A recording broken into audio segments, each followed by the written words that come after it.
எங்கம்மா அப்பா இருக்காரம்மா? இருக்காரு சார். ஏன் சார்?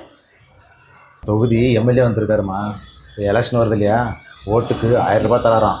அதனால் உங்கள் அப்பா இருந்தால் கூப்பிடு, வந்து ஒரு துட்டு வாங்கி தட்டோம்.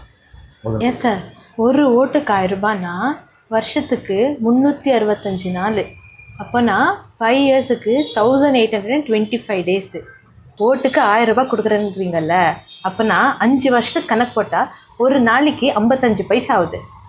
அப்போ எங்களோட வேல்யூ 55 பைசா தானே சார்? எம்எல்ஏ 5 வருஷத்துக்கு முன்னாடி வீட்டுக்கு வந்து அம்மா தாயே ஓட்டு போடுங்கன்னு சொன்னாங்க. காலை விழுந்தாங்க. அது செய்கிறேன் இது செய்கிறேன்னு சொன்னாங்க. அன்னைக்கு போன எம்எல்ஏ 5 வருஷம் கழிச்சு இப்போ தான் வராங்க தெரியுமா? எவன் ஒருத்தர் லஞ்சம் கொடுத்து ஓட்டு வாங்குறானோ அவன் லஞ்சம் வாங்குறவனா தான் இருக்கும். ஊழல் செய்ய மாட்டாங்க, என்ன கேரண்டி? ஊர் நல்லா இருக்கணும்னா ஒரு நாடு நல்லா இருக்கணும். ஒரு நாடு நல்லா இருக்கணும்னா அந்த நாட்டு தலைவன் நல்லா இருக்கணும். அந்த தலைவனே சரியில்லைன்னா ஊரும் நாடு எப்படி சார் நல்லா இருக்கும்?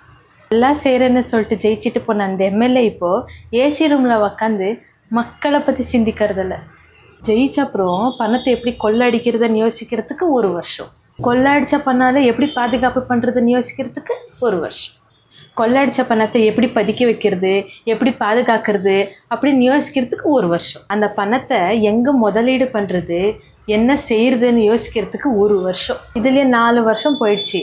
அடுத்து என்னென்னலாம் பொய்யான திட்டங்கள் அறிவிக்கலான்னு யோசிக்கிறதுக்கு 6 மாதம். அடுத்த 6 மாதத்துக்கு எலெக்ஷன் வந்துடுது. அதே பொய்யான வாக்குறுதி எடுத்து வந்துட்டு ஓட்டு போடுங்கன்னு கேட்குறாங்க. எம்எல்ஏவோட வேலை என்ன தெரியுமா சார்? மக்களுக்கு இருக்கிற குறையெல்லாம் தீர்த்து வைக்கிறது தானே சார் எம்எல்ஏவோட வேலை. எவ்வளோனாச்சும் செய்கிறானா சார்? 8000 10,000 இலவசமாக கொடுக்குறேன்னு சொல்கிறீங்கல்ல, அதுக்கு எவ்வளோ கோடி செலவாகுது? ஒரு விவசாயி கஷ்டப்பட்டு நெல்லெல்லாம் விளைஞ்சி எடுத்துகிட்டு வந்தால் மழை வந்து எல்லாம் முளைச்சி போகுது. அதுக்கு ஒரு குடோன் கட்ட முடியாது உங்களால். இலவசமாக இவ்வளோ பணம் கொடுக்குறீங்கல்ல சார், இந்த பணத்தை வச்சு விவசாயிங்களுக்கு உதவி பண்ணலாம்ல. இதெல்லாம் ஒரு விவசாயி 20,000 ரூபாய் கடன் கட்ட முடியாமல் தற்கொலை பண்ணிக்கிறான். மழை வந்தால் இருக்க வீடு இல்லாமல் கஷ்டப்படுறாங்க. அவங்களுக்கு மட்டும் ஒரு ஊரில் ஒரு வீடு. இப்போவும் அவங்கள பற்றி தான் சிந்திக்கிறாங்களே தவிர மக்களை பற்றி சிந்திக்கிறது. 5 வருஷம் கழித்து அண்டா கொடுக்குறேன் குண்டா கொடுக்குறேன்னு போய் சொல்லி மக்களை ஏமாற்றி ஓட்டு கேட்க வராங்க. அப்படியேப்பட்ட அரசியல்வாதி நமக்கு தேவையா? மக்களே சிந்திங்க அப்படின்னு நான் சொல்ல மாட்டேன்.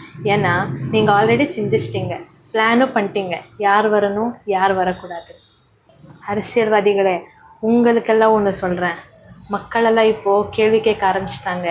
இனிமேல் நீங்கள் அவங்கள போய் சொல்லி ஏமாற்றவே முடியாது. மக்களெல்லாம் இப்போ முன்ன மாதிரி இல்லை, ரொம்ப தெளிவாக இருக்காங்க. பார்த்து நடந்துக்கோங்க.